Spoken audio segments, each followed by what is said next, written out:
आप सभी का धन्यवाद मेरे हेलो लक्ष्य चैनल को देखने के लिए। प्लीज़ मेरे चैनल को लाइक करें, शेयर करें, सब्सक्राइब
सुदामा चरित्र सुना।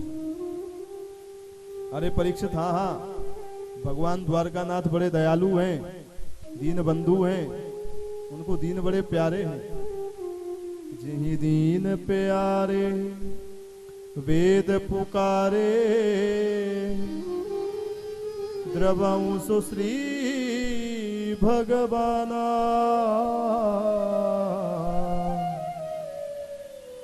भगवान दीन बंधु हैं, उनको दीन प्यारे। सुदामा जी का स्मरण आते ही शुकाचार्य जी भाव में भर गए, वो सुदामा चरित्र सुनाने लगे। कैसे हैं सुदामा जी? कृष्णस्यासीत् सखा कश्चित् ब्राह्मणो ब्रह्मवित्तमः विरक्त इंद्रियार्थेषु प्रशान्तात्मा जितेन्द्रियः। सुदामा जी कैसे हैं? कृष्णस्य सखा, भगवान श्री कृष्ण के सखा है। सखा कौन होता है? जो साथ में खेले, साथ में खावे, वो सखा होता है। गुरुकुल के समय के सुदामा जी के परम अंतरंग मित्र हैं श्री कृष्ण के सुदामा जी। इंद्रियों से विरक्त हैं, जितेंद्रिय हैं, प्रशांत आत्मा हैं। कितनी भी विपत्ति इनके जीवन में आ जाए परंतु हमेशा शांत नहीं, प्रशांत बने रहते, ऐसे प्रशांत आत्मा। भगवान के परम भक्त। इनकी धर्मपत्नी का नाम है सुशीला। क्या नाम है? सुशीला। सुशीला का मतलब जानते हैं? सुंदर है शील जिसका, उसका नाम सुशीला। सुंदर सरल स्वभाव वाली। और सुदामा का मतलब जानते हैं? सुंदर है दाम जिसके पास। सुंदर दाम माने धन। सुंदर धन क्या है? ठाकुर जी का नाम, जो हमने आपको अभी जपने के लिए बताया। सीताराम नाम जो 1.25 लाख कहा, ये धन है, ये सुदामा है, ये नाम ही सुदामा है। जो इस सुदाम को जपे, ऐसा सुंदर दाम, सुंदर धन जिसके पास हो, वो है सुदामा। पायो जी माने राम राम रतन धन पायो। ये राम रतन ही सबसे बड़ा धन है, और ये जिसके पास है वो सुदामा है। सुंदर स्वभाव जिसका है वो सुशीला है, और सुशीला और सुदामा जो बन जाता है उसी पर द्वारकानाथ की कृपा भी होती है, वही द्वारकानाथ का सखा बनता है। महाराज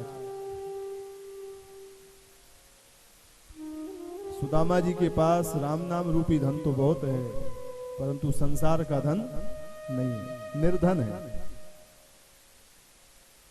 बड़ी गरीबी घर में बच्चे जब भूखे बिलखते हैं तो सुशीला जी का मन बहुत दुखी हो जाता है। जाकर के अपने पतिदेव को निवेदन करती हैं, महाराज कुछ व्यवस्था करें। सुदामा जी कहते हैं सब ठाकुर जी करेंगे। भगवान को भी चिंता हुई। एक दिन भगवान ब्राह्मण का रूप बना करके सुदामा जी के घर में आए, सुशीला को चेताए, अरे तुम क्यों गरीबनी बनी बैठी हो? तुम्हारे पति सुदामा के तो मित्र साक्षात द्वारकानाथ हैं, अपने पति को उनके द्वार पर भेज दो, सारी गरीबी दूर हो जाएगी। सुशीला ने जैसे ही सुना आश्चर्यचकित हो गई। सुदामा जी के पास में दंडवत करके प्रणाम करके निवेदन करी, महाराज आप द्वारकानाथ के घर पधारे, हमने सुना है आप उनके मित्र हैं। सुदामा जी बोले मांगने तो हम कभी नहीं जाएंगे, मांगने हम कभी नहीं जाएंगे, मित्रता में मांगना कैसा? सुशीला जानती है अपने पतिदेव के स्वभाव को, इसलिए भाषा बदल करके बोली महाराज मांगने मत जाइए, पर दर्शन करने तो जा सकते हैं। दर्शन करने का नाम सुनते ही सुदामा जी का हृदय तरंगायित तो हो उठा। आहा, कन्हैया को गुरुकुल में देखा, उसके बाद कितने बरस बीत गए, दर्शन नहीं किया। दर्शन तो करना चाहिए, भक्त को भगवान का दर्शन ना हो पाए तो इससे बड़ी पीड़ा क्या होगी। ये तो बहुत अच्छी बात है, चलेंगे। पर देवी मित्र के घर जाने के लिए कुछ मर्यादाएं होती हैं, कुछ भेंट चाहिए, वो हमारे पास नहीं है। सुशीला बोली वो व्यवस्था हम करते हैं। व्यवस्था कैसे करी? या चित्वा चतुरो मुष्टि विप्रान पृथुक तंडुला चैलखंडेन तान बद्ध्वा भरते प्रदादुपायनम।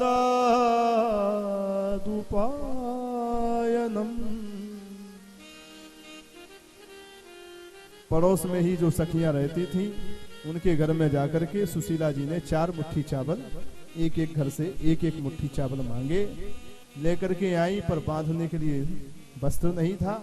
तो सुखदेव जी कहते हैं परीक्षित चैल खंडेन तान बद्ध्वा, बहुत ढूंढने पर एक कपड़ा मिला, सो उसको दुबरा तिबरा करके एक के ऊपर एक करके उसमें 4 मुट्ठी चावल बांध के पतिदेव को दे दिया। महाराज ये भेंट दे देना, और भेंट देते देते एक संदेशा भी मेरा कह देना। अच्छा कोई संदेशा भी है क्या? बोले हाँ। क्या संदेशा है? सुशीला ने संदेश दिया, एक माह द्वे पाख में 2 एकादशी हो, मेरे घर गोपाल जू नित्य एकादशी हो, मेरे घर गोपाल जू नित्य एकादशी हो। सुनते ही सुदामा जी थोड़े भावुक हो गए। ठीक है देवी, अवसर मिलेगा तो संदेशा दे दो। पोटली लेकर के सुदामा जी चल पड़े। महाराज पोटली लेकर के सुदामा जी चल पड़े। भगवान ने रास्ता थोड़ा सा सुगम करने के लिए सोते हुए सुदामा जी वृक्ष के नीचे सो रहे थे, थक के अपनी योग माया से वृक्ष के नीचे से उठा करके सीधा द्वारकापुरी में सुला दिया। सुदामा जी की आंख खुली तो बड़े बड़े सोने के चमकते हुए महल दिखाई पड़े, भवन दिखाई पड़े। एक राहगीर निकला तो पूछा, भैया हमको द्वारकापुरी जानो है और ये महल अटारी जाने कैसी दिखे, पतो ना है कौन सा शहर है, तू हमको द्वारकापुरी को रास्ता बताए सके। वह राहगीर मुस्कुरा करके बोला, अरे बाबा आप तो द्वारकापुरी में ही खड़े हो। ओहो हम द्वारकापुरी में आए गए। बोले हाँ ये द्वारकापुरी है। अरे ये तो बहुत ही बढ़िया बात है। अरे लाला अगर हम द्वारकापुरी में आए गए तो बस इतना और बताए थे कि यहाँ हमारो कन्हैया कहाँ है। बोले ये कन्हैया कौन है, इनका कुछ नाम पता बताइए, कहाँ रहते हैं, मोहल्ला का नाम, गली का नाम, मकान का नंबर बताओ तो हम पहुंचा दें। सुदामा जी बोले भैया हम और तो कछु ज्यादा ना जाने, पर हाँ हम इतनो जरूर जाने कि बाको बचपन को नाम कन्हैया है। क्या नाम है? कन्हैया। अब वो द्वारकानाथ है गए। बोलो राधे राधे। राहगीर तुरंत पहचान गया, अरे महाराज आप किनका नाम ले रहे हैं? आपने जिनका नाम लिया है वो तो यहाँ के सर्वेश्वर हैं, सर्वाधिपति हैं, महाराजाधिराज हैं। उनका नाम ऐसे नहीं लिया जाता, वो तो वैष्णव कुल भूषण, विप्र कुल भूषण, द्वारकानाथ, भक्त वत्सल श्री कृष्ण चंद्र जी महाराज ऐसे लीजिए। सुदामा जी तो ऐसे करके सुने, हे भगवान इतनो लंबो चौड़ो नाम है गयो, फिर वो कितनो लंबो चौड़ो है गयो। बोलो राधे राधे। अरे भैया तू समझ तो गयो, आप बताए थे कहाँ रहे। राहगीर बोला उन द्वारकानाथ के बारे में क्या कहना, ये जितने भी महल हैं सब उन्हीं के हैं, काऊ में घुस जाओ। ठीक है। भगवान बोले देख संकोच मत करो, तुम जो भी जैसो भी लाए हो वो दे दो। सुदामा जी बोले हम कह तो रहे हैं हम कछू ना लाए। भगवान समझ गए ऐसे नहीं देंगे। भगवान बोले मित्र एक बात बताओ, हम बड़ी देर से देख रहे हैं तुमने यह हाथ है बड़ी जोर से दबा रखो है, कारण कहाँ है? सुदामा जी बोले कन्हैया पैदल पैदल आए हैं, सो थोड़ो हाथ पैरन में दर्द है गयो सो दबा लिया। भगवान बोले राम हे भगवान पैदल पैदल आए हो तो पैरन में दर्द है नो चाहिए कि हाथ में? हम झूठे ही 1 घंटा से पैर दबाए रहे हैं। अरे जब हाथ में दर्द है तो अभाल तेल से ऐसी मालिश करेंगे कि तुम्हारे हाथन को सबरो दर्द दूर रह जाए। बोलो राधे राधे। लाओ हाथ दो। सुदामा जी बोले देख कन्हैया मैंने तो पहले ही कह दी कि मेरे हाथन में बिल्कुल दर्द ना आए, और कृपा करियो या हाथ से अपनो हाथ तो बिल्कुल मत लगाइयो। भगवान बोले जब हाथन में दर्द दिखे तो दूर करे बिना तो हम रह ना सके। और इतनी कह करके ठाकुर जी ने सुदामा जी के हाथ को खींचा और बीच में वो सफेद चावल की पोटली दिख गई। स्वयं जहार किमिदम इत पृथुक तंडुलान, एक झटका मारा, खींच ली, पोटली फट के गिर गई, चावल बाहर आ गए। मुट्ठी भर करके द्वारकानाथ ने मुंह में भर लिया और संकल्प करके 1 लोक की संपदा सुदामा जी को सौंप दी। दूसरी मुट्ठी जैसे ही भरने को हुए तब तक रुक्मिणी जी ने हाथ पकड़ लिया और कहा सरकार सब कुछ दे करके क्या स्वयं सुदामा बनना चाहते हैं आप? बोलो राधे राधे। अथवा मानो इसलिए हाथ पकड़ लिया कि यह एक महापुरुष के घर से लाया हुआ प्रसाद है और प्रसाद सबको मिलना चाहिए। 4 मुट्ठी चावल हैं, इतना बड़ा परिवार है, आधा आधा दाना भी सबको देंगे तब हो पाएगा, इसलिए अकेले मत पाओ। अथवा इसलिए रुक्मिणी जी ने हाथ पकड़ लिया कि ये धर्मपत्नी है और धर्मपत्नी का पतिव्रता का स्वभाव होता है अपनी पति के स्वास्थ्य का ख्याल रखना। कच्चे चावल भावुकता में पाए रहे हो पेट खराब हो जाएगा। बोलो राधे राधे। बहुत सारे भाव हैं। रुक्मिणी जी ने हाथ पकड़ा, भगवान ने चावल की पोटली रुक्मिणी जी को सौंप दी, जाओ सबको वितरित कर दो। रुक्मिणी जी गई। भगवान ने पूछा मित्र भाभी जी ने इतनी सुंदर भेंट भेजी और तुम देवे में संकोच करे? अरे इस चावल की पोटली के चावल खा करके तो पूरा विश्व ब्रह्मांड तृप्त हो गया, अकेला मैं ही तृप्त नहीं हुआ। बजा दीजिए। मतलब क्या है? अगर भक्त भगवान को भाव से कुछ भी चीज समर्पित करता है तो उससे केवल भगवान ही पुष्ट नहीं होते, भगवान के उदर में रह रहे ब्रह्मांड के जितने भी अनंत अनंत जीव होते हैं वो सब के सब तृप्त हो जाते हैं। विश्वात्मा भगवान के तृप्त होते ही सब तृप्त हो जाते हैं। भगवान बोले मित्र अगर भाभी जी ने हमारे लिए भेंट भेजी है तो हमारे लिए कुछ संदेश भी भेजा होगा। सुदामा जी को सुशीला जी का संदेश याद आ गया, कन्हैया को सुना दिया। एक माह द्वे पाख में दो एकादशी होय, सो प्रभु दीन दयाल ने नित्य प्रतिदिन ही मोय। सुनते ही भगवान भावुक हो गए, सुदामा जी से कुछ नहीं कहा, आंख बंद करके बैठ गए। उत्तर सीधा भाभी सुशीला के पास भेजा, होनी थी सो है गई, पर अब ना ऐसी होए, भाभी तेरे भवन में नित्य द्वादशी होए। बोले द्वारिकाधीश की जय। सुदामा जी ने नेत्र बंद किए, कन्हैया को देखा तो उनके मन में आया कि शायद हमारे घर की दुर्दशा देख करके जान करके दुखी है गयो होगो। विचार करने लगे, मैंने काय को अपने घर की बात जाए बताई दी। हाथ पकड़ करके बोले, अरे कन्हैया तू फालतू में चक्कर में फंस गयो, भगवान की दया से माया से कृपा से सब बढ़िया है, चकाचक है। तू मेरे बारे में तो सब पूछे, अपने बारे में दारी को कछू ना बता। भगवान बोले तो आप पूछो। सुदामा जी बोले पूछ तो रहे हैं, जैसे तेने पूछी वैसे ही मैं भी पूछूं, तेरो विवाह है गयो कि ना है? बोलो राधे राधे। भगवान मुस्कुरा करके बोले, मित्र अब तुम हमारे घर में ही बैठे हो कक्ष में, तो फिर अब तुमको बतावे कहा, सीधे मिलवाई देते हैं। बोलो राधे राधे। अरे जरूर मिलेंगे। भगवान ने रुक्मिणी जी को इशारा किया, ये दिव्य महापुरुष हैं, सबको खबर कर दो, आशीर्वाद लेने आ जाए। कानन कानन रानियों को खबर लग गई, वहां तो लंबी चौड़ी लाइन लग गई। सबसे पहले रुक्मिणी जी ने आकर के दंडवत करी, महाराज प्रणाम। सुदामा जी बोले, लाला परिचय तो करा, ये कौन दंडवत करे? भगवान मुस्कुरा करके बोले, मित्र समझे ना है, अरे ये बेई है, बेई है। ओ समझ गयो समझ गयो। अखंड सौभाग्यवती भव, पुत्रवती भव, पतिप्रिया भव, आशीर्वाद दे दी। रुक्मिणी जी का जाना हुआ कि सत्यभामा का आना हुआ, महाराज प्रणाम। अरे लाला अब ये कौन आएगी? भगवान बोले, मित्र ये भी बेई है। क्या मतलब? ओहो समझ गयो समझ गयो, लाला तेने दो दो विवाह कर रखे, बड़े ठाठे तेरे। ठीक है, अखंड सौभाग्यवती भव, पुत्रप्रिया भव, पुत्रवती भव। सत्यभामा का जाना हुआ कि जाम्बवती का आना हुआ, महाराज प्रणाम। अरे लाला अब ये कौन आएगी? भगवान बोले, मित्र अब यह समय तुम बार बार मत पूछो। तो बोले मतलब कहा है? बोले मतलब सीधो सो है कि यह समय तुम्हें जो प्रणाम करे सब पे ही है। बोलो राधे राधे। ओरे लाला तो का 10-50 है। भगवान बोले कहवे में मुझे बड़ो संकोच लगे।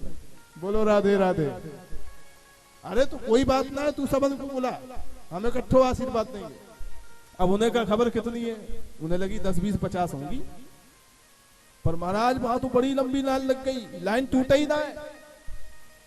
सत्यभामा गई तो कालिंदी आई, कालिंदी आई तो मित्रबंदा आई, मित्रबंदा गई तो भद्रा आई, भद्रा गई तो लक्ष्मणा आई, और लंबी लाइन चलती जाए, 1000 2000। सुदामा जी आशीर्वाद देते देते महाराज घरों बैठ गए, हाथ उठाते उठाते हाथ दुखने लग गए। भगवान से इशारे में करे कितनी और है? भगवान बोले गिनते जाओ, सो गिनते गिनते खुपड़िया चकराएगी। 1000 2000 बीती। अखंड सौभाग्यवती भव कहते कहते फिर बाद में संक्षेप में भव भव पर आए, और इतने ज्यादा थक गए कि भव भव की जगह भौ भौ करके आशीर्वाद देने लगे। बोलो राधे राधे। अंत में तो इतने ज्यादा परेशान है गए, लाला तू सच्ची सच्ची बता कितनी है? 5000 संख्या पार करने के बाद जब पूछा कितनी और है, भगवान बोले मित्र वे तो आदि ऊना है भाई।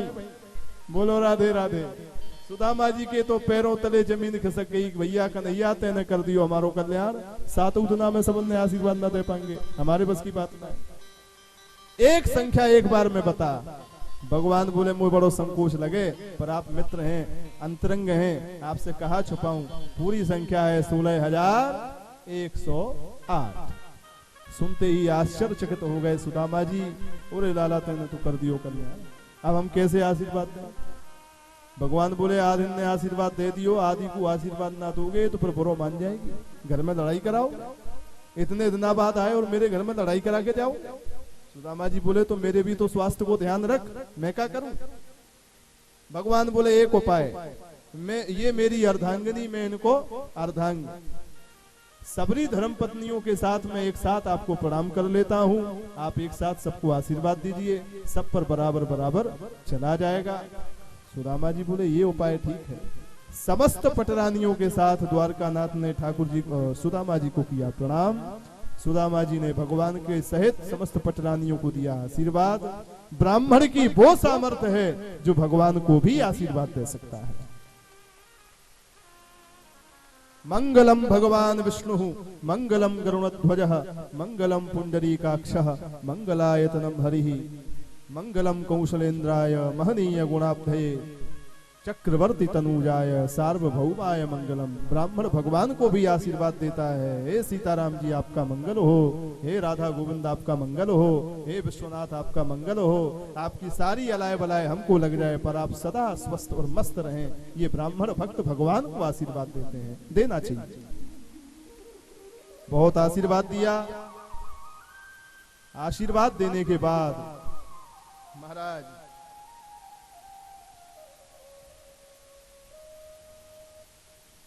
श्री एक रात सुदामा जी रुके हैं।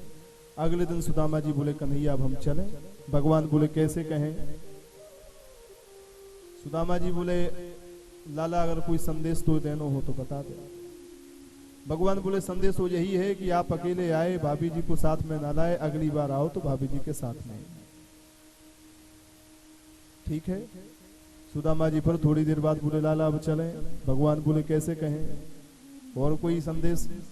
भगवान बोले संदेश यही है कि भाभी जी को मेरी सीताराम बोल दियो। सुदामा जी समझ गए कि पक्की विदाई हैगी। बोलो राधे राधे। अब कछूना है मिलवे बार। भगवान ने स्वागत सत्कार बड़ो जोरदार कियो, परंतु फूटी कोड़ी हाथ में न। सुदामा जी भगवान से विदा लेकर के वहां से बढ़े, पर रास्ते में क्या सोच रहे हैं कि कन्हैया ने बड़ी कृपा करी जो मेरे हाथ में धन नहीं दिया।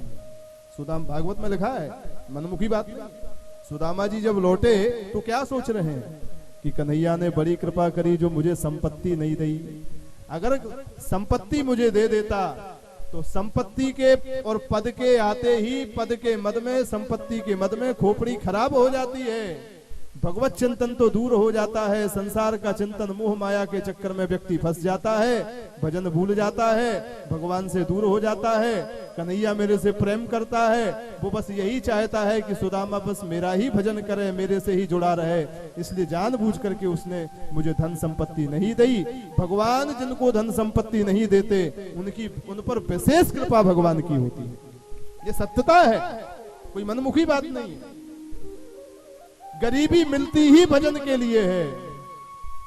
अमीर होने के बाद भजन होवे वो तो विशेष कृपा जिन जिन पर हो, वो अमीर होने के बाद भी भजन कर पाते हैं। पर गरीबी तो भगवान उन्हीं को देते हैं जिनसे भजन कराना हो, इसलिए गरीब को तो भजन करना ही चाहिए महाराज।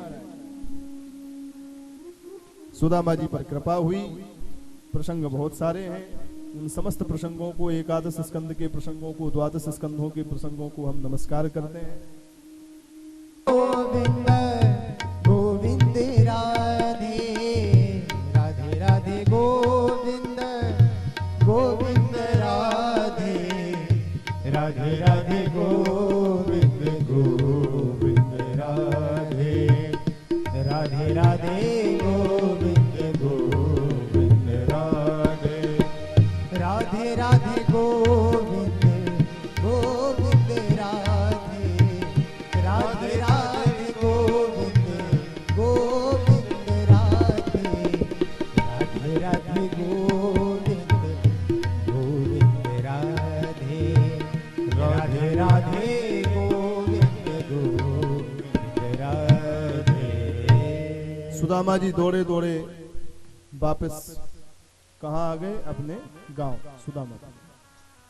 परंतु गांव से गए थे, अब गांव बचा नहीं, वो तो पूरा द्वारकापुरी के समान हो गया। सुदामा जी ने कहा हम कहीं रास्ता तो नहीं भटक गए भाई, ये हम कहाँ आएंगे? ये महल अटारी कैसी दिखे? सखियों ने जैसे ही देखा तो सुशीला जी को खबर किया, स्वामिनी जी आपके स्वामी आएगा। सुशीला ने जैसे ही देखा तो स्वर्ण थाल में आरती सजा करके सखियों से समाप्त होकर के सुदामा जी का स्वागत करने के लिए आए गई। सुदामा जी ने आते हुए देखा तो उनको लगा या महल की कोई राजकुमारी होगी, पूजा घर पे पूजाई रही होगी, सो रास्ता खाली करके कोने में खड़े हैं गए। बोलो राधे राधे। पर सुशीला तो आई और सुदामा जी के आगे खड़े होकर के प्रणाम करके आरती कर पे लग गई। सुदामा जी ने पूछा, देवी जी आप मेरी आरती कायकू करो, आपको परिचय, आप कौन हो? सुशीला ने घूंघट के भीतर से ही कहा, महाराज ऐसे द्वारकाधीश से मिल गए कि अपनी धर्मपत्नी यही भूल गए। बोलो राधे राधे। और जब अपनी धर्मपत्नी के शब्द कान में पड़े सोई सुदामा जी पहचान गए, ओहो ये तो सुशीला है। घूंघट उठा करके देखा, सुशीला की आभा प्रभा शोभा देखी तो सुदामा जी बोले, सुशीला तेरे दो दो चुटीला। बोलो राधे राधे। अरे सुशीला इतना तो पता है, ये सोने की थारी, ये चमचमाती वही तेरी सारी, ये इतनी ऊंची महल अटारी तेरे उपास में कहाँ से आएगी? सुशीला बोली, मोते कहा पूछो तुम्हारे द्वारकानाथ सखा ने तुम्हें कछु ना बतायो का? ये सब उनकी ही कृपा का चमत्कार है। सुदामा जी ने जैसे ही सुना, द्वारकानाथ का स्मरण करके सुदामा जी रोने लग गए। वाह तुझे देते नहीं देखा परंतु झोली भरी देखी। वाह रे वाह कन्हैया, तूने तो चमत्कार कर दिया। देते नहीं देखा, द्वारकापुरी में फूटी कोड़ी नहीं चिपकाई हाथ में, परंतु तूने अपनी द्वारकापुरी जैसी मेरी सुदामापुरी बनाई दी। बारे बा कन्हैया, ये स्वभाव भगवान का है। रात को सब खर्राटे बजा करके सोते हैं, परंतु घनश्याम मेघ पानी बरसा के चले जाते हैं, पता नहीं चलता। सुबह देखते हैं कि कितनी बारिश हो गई। ऐसी भगवान तो नित्य कृपा जीवों पर बरसा रहे हैं। भगवान की कृपा ना होती तो हम लोग काशी जैसे धाम में, गंगा जैसे तट में भागवत जैसी कथा ऐसे ना सुन पा रहे होते। भगवान की कृपा है इसलिए सुन रहे हैं। सुदामा जी पर भगवान की कृपा हुई। इस प्रसंग को जो सुनता है उसको भगवान की भक्ति की प्राप्ति होती है। बोल भक्त वत्सल भगवान की जय।